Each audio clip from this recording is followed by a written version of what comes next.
अब ये डॉग जैसे तैसे गिरते पड़ते भाग रहा था। कुत्तों का मालिक सभी को चिट्ठी पहुंचाया करता था। अब रात के समय आदमी सभी कुत्तों को मछली खाने के लिए देता है, लेकिन कुत्तों का लीडर एक कुत्ते से मछली छीन लेता है और स्कार को ये सब देखकर बहुत बुरा लगता है। वो अपनी मछली उस कुत्ते को देता है। स्कार एक बहुत ही दयालु कुत्ता था। वो दूसरों की फीलिंग को समझ सकता था। वो आदमी रोज दूर दूर जगहों पर जाकर चिट्ठी पहुँचाया करता था, जिसमें बर्फीले तूफान का सामना भी करना पड़ता था। लेकिन कुत्तों का मतलबी लीडर केवल खुद का भला सोचता था। ये नहीं चाहता था कि इसके अलावा कोई पानी को पिए। लेकिन स्कार मासूम के साथ साथ बुद्धिमान भी था। वो दूसरी जगह जाकर बर्फ की जमीन को तोड़ देता है, जिससे वहाँ पर पानी आ जाता है। सभी कुत्ते उस पानी को पीने के लिए स्कार के पास चले जाते हैं। कुत्तों के लीडर को ये सब देखकर बहुत गुस्सा आता है और ये था स्कार का एक नेक काम। अब स्कार उस पड़ाव में आ चुका था कि वो किसी भी चुनौती का सामना आसानी से कर सकता था। इसने सीख लिया था बर्फीले तूफानों का मुकाबला करना, बर्फीली जमीन पर भागना। ये था एक संगत का असर। अब कुत्तों का मालिक और उसकी वाइफ बर्फ वाली जमीन पर चल रहे थे। मालिक स्कार को वहीं रुकने के लिए कहता है, क्योंकि ये जमीन कभी भी टूट सकती थी। तभी जमीन टूट जाती है और वो महिला नीचे गिर जाती है। ये देखते ही स्कार महिला की तरफ दौड़। अब स्कार दौड़ता हुआ उस महिला के पास जा रहा था, लेकिन महिला का हाथ छोड़ जाता है और वो पानी में चली जाती है। तभी स्कार पानी में कूद जाता है। जो काम इंसान भी नहीं कर सकता था, वो एक जानवर कर रहा था। स्कार उस महिला को अपने कंधे पर उठाता है और जोर से ऊपर वाली परत पर टक्कर मारता है, लेकिन वो परत काफी मजबूत थी। स्कार कमजोर परत को यहाँ वहाँ देखने लगता है। तभी इसे ऊपर कोई कुत्ता दिखाई देता है। वो कुत्ता जहाँ पर खड़ा था वहीं पर कमजोर परत थी। अब स्कार तेजी से ऊपर की तरफ जाता है और जोर से परत को तोड़कर ऊपर आ जाता है। स्कार ने अपनी मालकिन को बचा लिया था, लेकिन वो आदमी उस महिला को निकालने में था और तभी स्कार फिसल कर पानी के नीचे चला जाता है। यह आदमी जोर जोर से चिल्लाता है, उसे ढूंढता है और परत को तोड़ने लगता है, लेकिन अब कोई फायदा नहीं था। आदमी ने एक हीरे को खो दिया था। तभी इस आदमी को कोई डंडा पकड़ाता है। आदमी उस डंडे को लेकर जोर जोर से परत को तोड़ने लगता है, लेकिन तभी इसे एहसास होता है कि इसके बगल में कोई है। जब आदमी ने देखा तो उसके बगल में स्कार खड़ा था। आदमी उसे देखकर बहुत खुश होता है और अपने सीने से लगा लेता है, लेकिन ये सब दूर खड़ा होकर कुत्तों का लीडर देख रहा था, जिस वजह से इसे बहुत गुस्सा आता है। अब रात के समय स्कार एक खरगोश को देखता है और दौड़कर उस खरगोश को पकड़ने लगता है। सारे कुत्ते स्कार के पीछे पीछे। अब स्कार उछलकर खरगोश को पकड़ लेता है, लेकिन स्कार के पीछे बहुत सारे कुत्ते थे, जिस वजह से वो खरगोश को छोड़ देता है। स्कार केवल खरगोश के साथ खेलना चाहता था, लेकिन तभी कुत्तों का लीडर लपक कर खरगोश की गर्दन पकड़ लेता है। ये स्कार से बहुत ज्यादा जलता था। स्कार उसे हत्यारा बोल देता है। तभी कुत्तों का लीडर स्कार की तरफ आने लगता है। सभी कुत्ते डर कर पीछे की तरफ हट रहे थे। कुत्तों का लीडर स्कार से कहता है, तुम्हारी हिम्मत कैसे हुई मुझसे ऊंची आवाज में बात करने की? क्या तुम जानते नहीं मैं तुम सबका लीडर हूँ? स्कार बहुत ज्यादा डरा हुआ था। तभी वो स्कार पर हमला कर देता है, लेकिन स्कार नहीं चाहता था कि हमारे बीच कोई लड़ाई हो। तभी कुत्तों का लीडर उछलकर स्कार की गर्दन पर हमला कर देता है। स्कार के ना बोलने का ये फायदा उठा रहा था। वो लगातार बार बार स्कार पर हमला करता जा रहा था। तभी स्कार उसे समझाने के लिए उसके पास जाता है, लेकिन वो स्कार की गर्दन दबोचकर फेंक देता है। कुत्तों के लीडर ने इस लड़ाई को केवल अपनी मर्जी से जीत लिया था, जिस वजह से सभी कुत्ते यहाँ से जाने लगते हैं। लेकिन एक कुत्ता हिम्मत दिखाता है। वो जोर जोर से स्कार को उठाने लगता है, जिस वजह से कुत्तों के लीडर को बहुत गुस्सा आ रहा था। तभी स्कार को होश आता है। स्कार को एक काला भेड़िया दिखाई देता है। ये वही भेड़िया था जिसने स्कार को कमजोर परत दिखाई थी। अब स्कार कुत्तों के लीडर को नहीं। अब स्कार खड़ा होता है। वो तैयार था कुत्तों के लीडर से मुकाबला करने के लिए। सभी कुत्ते स्कार का नाम पुकार रहे थे। कुत्तों का लीडर स्कार की तरफ दौड़ता है। स्कार अपने पैर को जमीन पर पटकता है। वो उछलकर जैसे ही हमला करता है, स्कार घूमकर अपने जबड़े से उसकी गर्दन को दबोच लेता है और घुमाकर जमीन पर पटक देता है। स्कार ने कुत्तों के लीडर को एक ही बार में धूल चटा दी थी। सभी कुत्ते बहुत ज्यादा खुश थे। कुत्तों का लीडर शर्म से सर को झुकाकर यहाँ से चला जाता है। शायद वो लौटकर वापस फिर कभी नहीं आएगा। अब अगली सुबह यह आदमी कुत्तों के लीडर को आवाज लगा रहा था, लेकिन उसका कोई भी पता नहीं चल रहा था। सभी कुत्ते अपनी पोजीशन बनाकर खड़े थे। तभी वो आदमी नीचे गिर जाता है, क्योंकि अब स्कार कुत्तों में सबसे आगे दौड़ने वाला था। आदमी स्कार से कहता है, ये तुम्हारी जगह नहीं है, बल्कि तुम्हारी जगह सबसे पीछे है। लेकिन स्कार वहाँ से हिलने का नाम नहीं ले रहा था। आदमी उसे समझाता है, स्कार ये तुम नहीं कर पाओगे, इसके लिए तजुर्बा होना चाहिए। लेकिन आदमी नहीं जानता था कि स्कार अब पहले की तरह बिल्कुल भी नहीं है। वो स्कार को जबरदस्ती पकड़कर पीछे खड़ा कर देता है और दूसरे कुत्ते को आगे भागने के लिए कहता है, लेकिन वो कुत्ता आगे नहीं भागना चाहता था। वो भी यही चाहता था कि स्कार सबसे आगे भागे और आखिर में ये आदमी हार मान लेता है।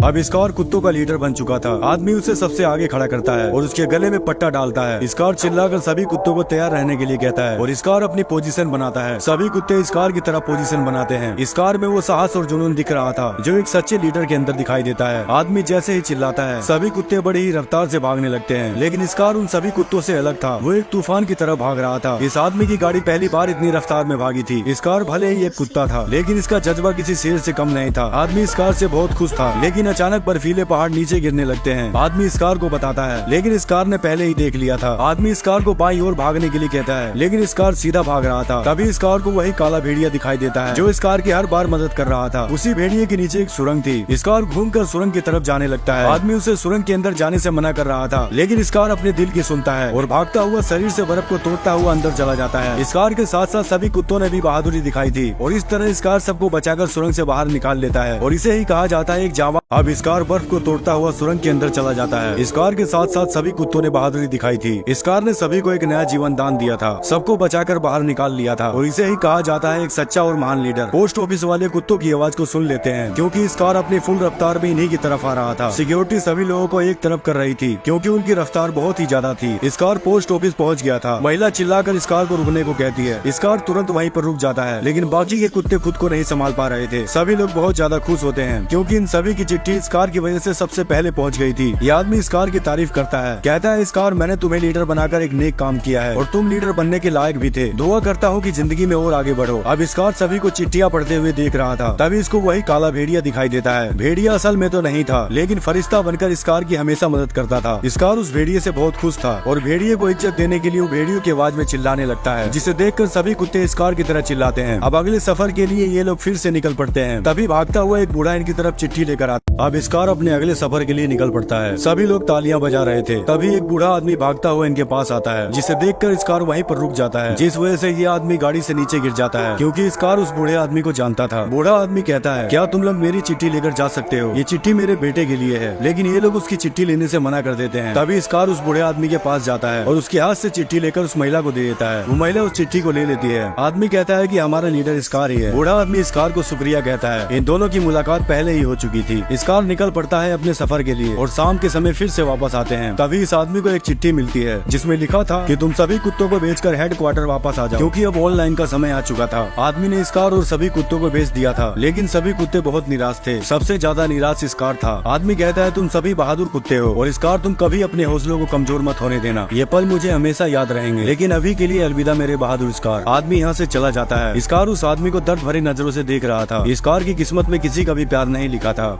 अब इस कार और उसके साथियों को उस आदमी ने बेच दिया था। इस कार की किस्मत में किसी का भी प्यार नहीं लिखा था, लेकिन सभी कुत्ते इस कार को बहुत प्यार करते थे। इस कहानी में एक नया मोड़ आने वाला था। अगली सुबह एक रईस आदमी इनके पास आता है। आदमी की नजर इस कार के ऊपर पड़ती है जो सभी कुत्तों से हट्टा कट्टा लग रहा था। आदमी ने उन सबको खरीद लिया था, लेकिन इस कार बहुत ज्यादा उदास था। उन लोगों ने अपनी गाड़ी पर बहुत सारा सामान लादा हुआ था। आदमी सभी कुत्तों को भागने के लिए कहता है, लेकिन इस कार और उसके साथी उस गाड़ी को नहीं खींच पा रहे थे क्योंकि उस गाड़ी में काफी ज्यादा सामान था। तभी वही बूढ़ा आदमी इस कार को देखता है। इस कार जी जान लगाकर गाड़ी को खींच रहा था। तभी आदमी इस कार को मारने जा रहा था। वो जैसे इस कार को मारता है तो बूढ़ा आदमी सामने आ जाता है। इस कार बहुत ज्यादा डर गया था। बूढ़ा आदमी इस कार की आंखों में देखता है, फिर उस आदमी से कहता है, तुमने अपनी गाड़ी पर इतना सारा सामान लादा हुआ है, वो जानवर उतना ही सामान खींच सकते हैं जितना उनके बस में होगा। ये आदमी कहता है, मैंने उन सभी कुत्तों को पैसों में खरीदा है, तुम कौन होते हो मुझे सलाह देने वाले? वो आदमी उस बूढ़े आदमी की एक बात नहीं सुनता। अब इस कार और उसके सभी साथी गाड़ी को कैसे भी खींचकर आगे बढ़ाते हैं। इस कार और उसके साथियों का ये सफर बहुत ही ज्यादा कठिन होने वाला था क्योंकि वो आदमी इस कार को अब इस कार ऐसे रास्ते से जा रहा था जिसमें वो खुद को कमजोर महसूस कर रहा था क्योंकि इन लोगों ने गाड़ी पर बहुत सारा सामान लाद रखा था। आदमी जोर से कुत्तों पर चिल्लाता है, लेकिन बेचारा इस कार और उसके साथी कुछ नहीं कर सकते थे, जिस वजह से कुत्ते का पैर फिसल जाता है और वो गाड़ी पीछे की तरफ जाने लगती है। आदमी नीचे गिर जाता है, लेकिन इस कार ने इस पूरी गाड़ी के वजन को अपने पैरों से रोक रखा था। सभी कुत्ते थक चुके थे। आदमी गुस्से से सभी कुत्तों को कोड़े मारने लगता है। कुत्ते इस कार को भागने के लिए बोल रहे थे, लेकिन इस कार पूरी तरह से थक चुका था। ये आदमी एक नदी में सोना ढूंढने जा रहा था। तभी वो इस कार को पकड़कर घसीटने लगता है। सभी कुत्ते उस आदमी पर भौंकने लगते हैं क्योंकि वो कुत्ते इस कार से बहुत ज्यादा प्यार करते थे। आदमी इस कार को जोर से लात मारता है और गन निकालकर इस कार को शूट करने जा रहा था, लेकिन तभी वही बूढ़ा आदमी यहाँ पर आ जाता है और कहता है, तुम्हारे अंदर कोई रहम नाम की चीज ही नहीं है। बूढ़ा आदमी उसे धक्का मार देता है। उस बूढ़े आदमी ने इस कार को छुड़ा लिया था, लेकिन बाकी के कुत्तों के लिए ये सफर बहुत ही दर्द भरा था क्योंकि इस कार अब इनसे दूर हो चुका था।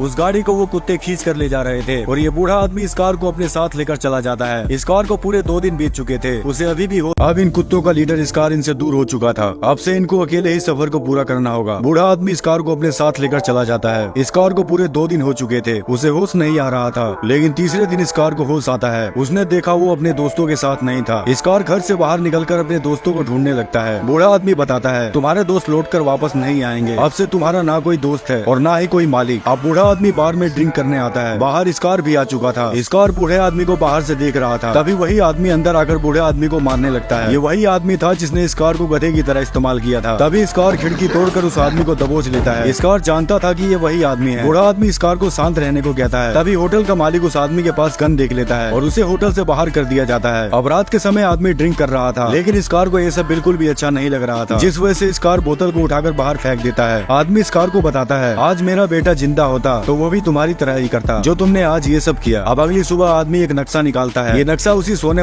अब इस कार और बूढ़ा आदमी दोनों निकल पड़ते हैं उसी नदी की तरफ। स्कार ये नजारा देखकर बहुत ज्यादा खुश था। स्कार को फिर से एक अच्छा साथी मिल चुका था और यह आदमी उसी बूढ़े आदमी के घर आता है। इसे वही सोने वाली नदी का नक्शा मिल जाता है। स्कार ने ऐसी जगह पहले कभी नहीं देखी थी। दोनों उस नदी के पास आ चुके थे। तभी इस आदमी को नदी में एक सोने का टुकड़ा मिलता है। आदमी उस सोने के टुकड़े को देखकर बहुत ज्यादा खुश होता है और वो स्कार को दिखाता है। स्कार भी पानी में सोना ढूंढने लगता है। तभी स्कार पानी से एक बड़ा सा सोने का टुकड़ा निकालता है, लेकिन वो आदमी स्कार की तरफ नहीं देख रहा था, जिस वजह से स्कार टुकड़े को फेंक देता है। अब स्कार किसी जानवर को देखता है और भागकर उसका पीछा करने लगता है, लेकिन आगे चलकर उसे एक रास्ते में भालू मिलता है। स्कार उस भालू से बहुत ज्यादा डर रहा था। तभी वो दूसरे रास्ते से उस जानवर का पीछा करने लगता है। स्कार को जंगल में एक भेड़िया मिला था। ये एक मादा भेड़िया थी और यहीं से स्कार की लव स्टोरी शुरू होती है। स्कार रात के समय उसी भेड़िए को याद कर रहा था। स्कार को उस भेड़िए से प्यार हो चुका था। अगली सुबह स्कार उन्हीं भेड़ियों के पास जाता है। ये भेड़िए एक सुअर का शिकार करने वाले थे, लेकिन तभी एक भेड़िए का पैर फिसल जाता है और वो पानी में डूबने लगता है। सभी भेड़िए उस भेड़िए को बचाने के लिए उसका पीछा कर। अब स्कार कूदकर भेड़िए के पास जाता है और अपने दांतों से लकड़ी को बाहर खींचने लगता है, लेकिन तभी लकड़ी टूट जाती है। स्कार हार मानने वालों में से नहीं था। वो लकड़ी के नीचे घुसकर लकड़ी को अपने कंधों पर उठा लेता है और बाहर की तरफ खींचने लगता है। स्कार में अभी भी वो जोश और जुनून बाकी था। स्कार उस भेड़िए को बचा लेता है। सभी भेड़िए स्कार को ध्यान से देख रहे थे। अब स्कार भेड़ियों का दोस्त बन चुका था। मादा भेड़िए से स्कार को प्यार हो चुका था। स्कार पूरा दिन भेड़ियों के साथ खेलता था और बूढ़े आदमी के लिए खाने के लिए मछली लाता था। स्कार केवल रात के समय इस बूढ़े आदमी के पास आता था। आदमी कहता है, स्कार तुमको अब नए और अच्छे दोस्त मिल चुके हैं और तुम्हारे पास अब समय भी नहीं रहता कि मेरे साथ कुछ समय बिता सको। लेकिन स्कार बिल्कुल भी नहीं बदला था। वो अपनी इस जिंदगी को खुलकर जीना चाहता था। अगली सुबह वही मादा भेड़िया स्कार को बुलाने आती है। बूढ़ा आदमी कहता है कि देखो स्कार, तुम्हारा प्यार तुम्हें बुला रहा है। स्कार भेड़िए के साथ चला जाता है। धीरे धीरे समय बीत रहा था और अब स्कार भेड़ियों के परिवार का हिस्सा बन चुका था, लेकिन ये आदमी बिल्कुल अकेला हो चुका था। अब बूढ़ा आदमी यहाँ से जाने का फैसला करता है। वो कहता है, स्कार मुझे अब चलना होगा। मैं जानता हूँ कि तुम्हें थोड़ा दुख हो रहा होगा, लेकिन तुम्हारे पास